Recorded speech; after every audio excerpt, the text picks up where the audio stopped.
আমন্ত্রণ বাংলাদেশের কথায়। আজ ২০ ফেব্রুয়ারি ২০১৬। খবর পড়ছে আজ মেইন আক্তার। বিয়ের পিঁড়িতে ভারতের জনপ্রিয় গায়িকা শ্রেয়া ঘোষাল। প্রেমিক শিলাদিত্য মুখোপাধ্যায়কে একেবারে ঘরোয়াভাবে বিয়ে করেছেন ভারতীয় গায়িকা শ্রেয়া ঘোষাল।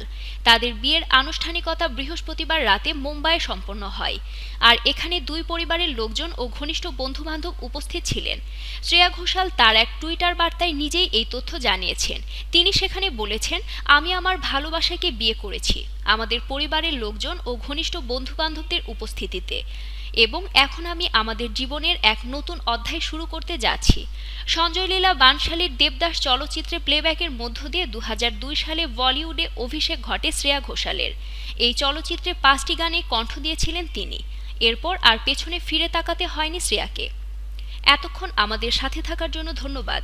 প্রতিনিয়ত দেশ ও বিদেশের সমস্ত খবর পাওয়ার জন্য ভিজিট করুন www.bangladesherkotha.com।